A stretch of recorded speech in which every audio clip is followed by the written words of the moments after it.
Selamat pagi, Assalamualaikum warahmatullahi wabarakatuh. Pada kesempatan kali ini saya akan menjelaskan materi mengenai frasa. Jadi nanti saya akan menjelaskan apa yang dimaksud dengan frasa, kemudian ada jenis-jenis frasa dan ada langkah-langkah mengenai analisis kategori frasa. Oke, nah sekarang mulai dari yang pertama ya, yaitu pengertian frasa. Nah, apa yang dimaksud dengan frasa? Frasa di sini merupakan satuan gramatikal yang terdiri dari dua kata atau lebih yang menduduki satu fungsi sintaksis. Karena menduduki satu fungsi sintaksis, analisis frasa ini sangat bergantung pada analisis fungsi sintaksis. Jadi ketika kita mau menganalisis frasa, yang kita lakukan terlebih dahulu adalah menganalisis fungsi sintaksisnya terlebih dahulu. Jadi menentukan mana subjek, mana predikat, objek, pelengkap, keterangan, baru kemudian menentukan apakah ada frasa atau tidak dalam kalimat yang kalian analisis tersebut. Oke ya, contohnya di sini ya, contohnya ada kalimat ibu saya sedang memasak di dapur. Nah, yang pertama kali kalian harus lakukan adalah menganalisis fungsi sintaksisnya terlebih dahulu ya. Jadi kalian tentukan mana subjeknya. Nah, dalam kalimat tersebut subjeknya ada subjek ibu saya, kemudian predikatnya sedang memasak, kemudian di dapur adalah keterangan. Ya, setelah menganalisis fungsi sintaksis, kemudian kalian menganalisis ada berapa frasa dalam kalimat tersebut ya. Sekarang dilihat subjeknya. Nah, subjeknya di sini terdiri dari dua kata ya. Tadi kan satuan frasa adalah satuan gramatikal yang terdiri dari dua kata atau lebih ya, yang menduduki satu fungsi sintaksis. Nah, sekarang dilihat subjeknya ada berapa kata? Subjeknya ada dua kata, ada kata ibu dan ada kata saya. Berarti ini adalah frasa. Kemudian predikatnya dilihat. Predikatnya juga ada dua kata, terdiri dari dua kata. Ada kata sedang dan ada kata memasak. Berarti ini juga termasuk ke dalam frasa. Kemudian dilihat yang ketiga ya, ada fungsi sintaksis keterangan. Ada berapa kata dalam fungsi sintaksis keterangan? Di sini ada dua kata. Ada kata di, ya, ada preposisi di, dan kemudian ada kata dapur. Maka dari itu, di dapur ini juga merupakan frasa. Sehingga pada kalimat ibu saya sedang memasak di dapur itu ada tiga frasa. Ada frasa ibu saya, ada frasa sedang memasak, dan ada frasa di dapur. Jadi yang harus kalian ingat, analisis frasa, menentukan jumlah frasa dalam suatu kalimat, itu kalian harus menentukan fungsi sintaksisnya terlebih dahulu. Ya. Kalau fungsi sintaksisnya nanti kalian menganalisisnya kurang tepat, nanti menentukan frasanya pun juga akan kurang tepat ya. Jadi akan sangat bergantung. Jadi kalau analisis fungsi sintaksisnya benar, nanti menentukan frasanya pun juga akan benar ya. Jadi diingat-ingat itu. Oke, kemudian yang kedua ini merupakan materi yang kedua, ini saya akan menjelaskan mengenai jenis-jenis frasa. Jadi frasa itu berdasarkan kategori sintaksis dibagi menjadi 4. Ada frasa nomina, ada frasa verba, ada frasa adjektiva, dan ada frasa preposisi. Nah, ketika kita mau menentukan jenis frasa, ya, itu kaitannya dengan analisis kategori kelas kata. Ya, jadi kalau mau menganalisis jumlah frasa, kalian hanya menganalisis fungsi sintaksis saja. Ya, seperti slide sebelumnya. Tetapi kalau kalian mau menganalisis jenis frasa, kalian harus menganalisis yang pertama kategori kelas kata. Jadi kalian tentukan ya, seperti yang sudah kalian lakukan di latihan-latihan sebelumnya, ketika menganalisis kategori kelas kata, kalian harus menentukan jenis kata dari setiap kata yang ada dalam kalimat. Baru kemudian yang kedua kalian menentukan fungsi sintaksisnya. Setelah kalian menentukan kategori kelas kata dan fungsi sintaksis, baru kalian dapat menganalisis jenis frasa berdasarkan kategori kelas kata ya. Jadi mana yang termasuk frasa adjektiva, mana yang termasuk frasa nomina, mana yang termasuk frasa verba, dan mana yang termasuk frasa preposisi.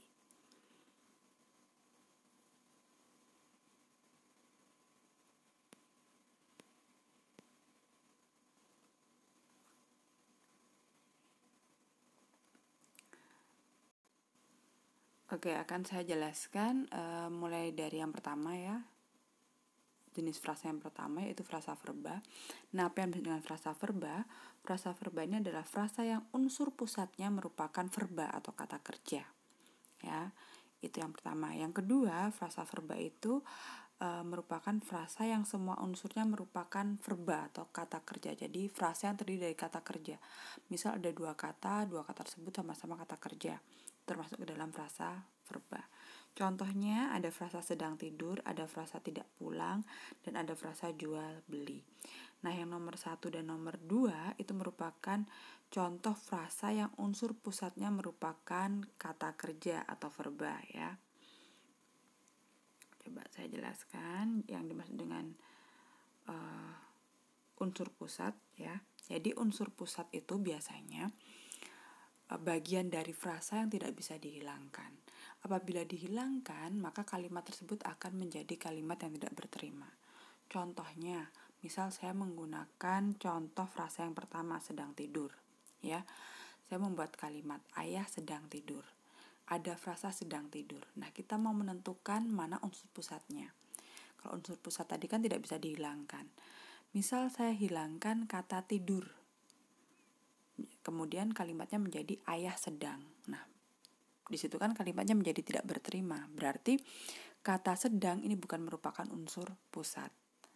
Unsur pusatnya apa? Tidur. Karena ketika saya menghilangkan kata sedang, sehingga kalimatnya menjadi ayah tidur, ya, kalimatnya masih berterima. Sehingga tidur, ya, tidur ini merupakan unsur pusat dari frasa sedang tidur. Begitu juga dengan tidak pulang. Tidak pulang itu unsur pusatnya ini, pulang. Ya, karena kalau dihilangkan kalimatnya menjadi tidak berterima. Misalnya ayah tidak pulang. Kata pulang saya hilangkan menjadi ayah tidak. Nah, tidak apa itu kan harus dijelaskan. Kalau hanya kalimatnya ayah tidak begitu saja, berarti kalimatnya tidak berterima. Sehingga pada frasa tidak pulang, ya, yang menjadi unsur pusat adalah kata pulang. Kalau yang ketiga, jual beli, itu merupakan contoh frasa verba yang semua unsurnya merupakan kata kerja, ya, kata kerja atau verba. Kalau yang ada unsur pusatnya itu berarti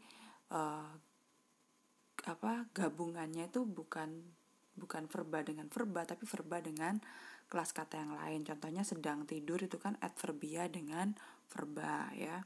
Tidak pulang itu juga adverbia dengan verba. Jadi kalau dalam satu frasa kemudian terdapat dua jenis kata yang berbeda, misal adverbia dan verba, maka kalian harus menentukan unsur pusatnya ya. Tapi kalau ada frasa kemudian sama-sama verba atau sama-sama kata kerja seperti ini, nggak usah dicari unsur pusatnya ya, berarti ini sudah termasuk ke dalam frasa verba. Nah, oke, ini struktur frasa verba ya. Ada yang pertama ada strukturnya verba dengan verba, contohnya jual beli, pulang pergi, makan minum. Kemudian yang kedua ada strukturnya adverbia dengan verba, contohnya sedang makan, tidak merasakan ya. Kemudian yang ketiga ada strukturnya verba dan adjektiva. Lompat jauh, lompatnya verba, jauhnya adjektiva. Jalan santai, jalannya verba, santai adjektiva. Begitu juga dengan loncat indah. Jadi struktur frasa verba itu ada 3, ada verba dengan verba, adverbia dengan verba, dan yang ketiga ada verba dengan adjektiva. Oke, kemudian yang kedua ada yang disebut dengan frasa nomina. Frasa nomina ini adalah frasa yang unsur pusatnya merupakan nomina atau kata benda ya, atau frasa yang semua unsurnya itu merupakan nomina atau kata benda. Contohnya baju baru, berarti di situ unsur pusatnya baju ya. Kemudian kenangan lama, unsur pusatnya kenangan, nomina ya. Kemudian yang ketiga itu contoh frasa nomina yang terdiri dari kata benda semuanya ya. Ada ayah, ibu. Itu semuanya ayah nomina, ibu nomina.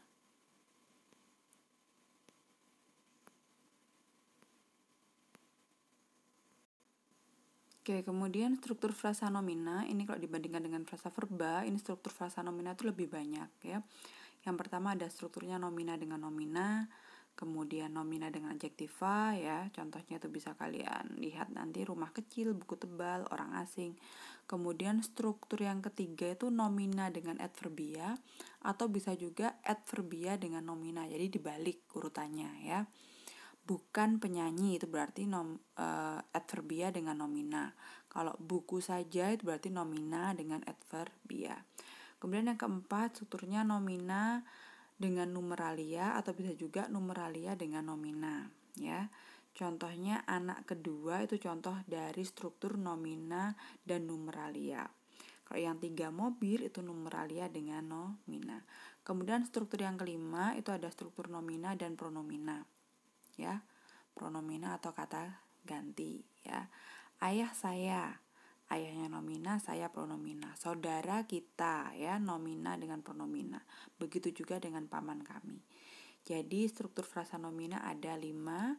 Yang pertama ada nomina dengan nomina, nomina adjektiva, nomina adverbia atau adverbia dengan nomina. Kemudian yang keempat ada nomina dengan numeralia atau numeralia dengan nomina. Kemudian yang kelima ada nomina dan pronomina.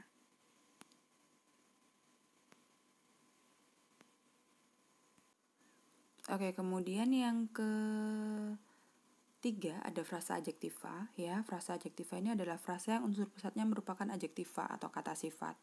Atau bisa juga frasa yang semua unsurnya merupakan adjektiva atau kata sifat. Contohnya baik, buruk, itu berarti contoh frasa adjektiva yang semua unsurnya merupakan kata sifat atau adjektiva ya. Kemudian yang kedua sangat indah, ini berarti unsur pusatnya indah.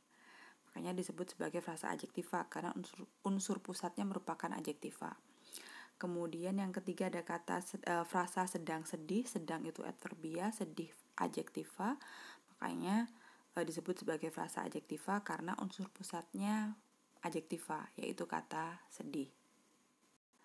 Oke, ini struktur frasa adjektiva ada 2 ya. Yang pertama ada adjektiva dengan adjektiva dan adverbia dengan adjektiva ya. Jadi kalau dibandingkan dengan yang verba dan nomina, ini yang strukturnya hanya 2 kalau adjektiva ya. Contohnya adjektiva dengan adjektiva, contohnya ada kata tua muda, segar bugar, jauh dekat. Sedangkan adverbia dengan adjektiva ada frasa sedang sedih dan tidak cantik. Oke, kemudian yang keempat ada frasa preposisi. Ini kalau dibandingkan dengan 3 frasa sebelumnya, cara menentukannya berbeda.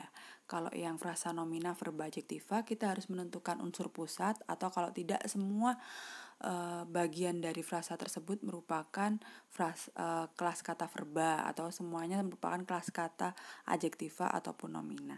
Kalau frasa preposisi ini adalah frasa yang diawali oleh preposisi. Jadi kalau kalian menemukan frasa dan diawali oleh preposisi atau kata depan, maka secara otomatis frasa tersebut termasuk ke dalam frasa preposisi. Ya, jadi penentunya frasanya diawali oleh kata depan atau preposisi ya. Contohnya di sekolah, di itu preposisi, ke Surabaya, ke itu preposisi ya.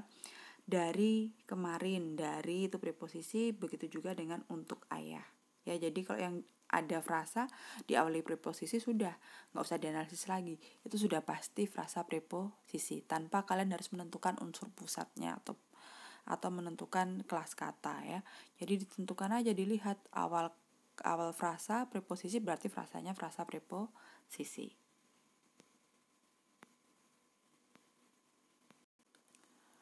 Oke ya, kemudian ini langkah analisis kategori frasa ya. Berarti kalau sudah ada kategori frasa itu kalian harus menentukan jenis frasanya ya. Kalau menganalisis frasa gitu hanya menentukan jumlahnya saja, tapi kalau sudah ada kalimat kategori frasa berarti kalian harus menentukan jenis frasa. Nah, bagaimana langkah menganalisis kategori frasa yang seperti sudah saya singgung tadi? Yang pertama, kalian harus menentukan kategori kelas kata terlebih dahulu ya. Jadi yang kalian tentukan yang pertama adalah kategori kelas kata nih ya. Kemudian yang kedua, kalian menentukan fungsi sintaksis. Dari menentukan fungsi sintaksis, kalian menentukan frasa. Ketika menentukan frasa, kalian menentukan kategori frasa ya.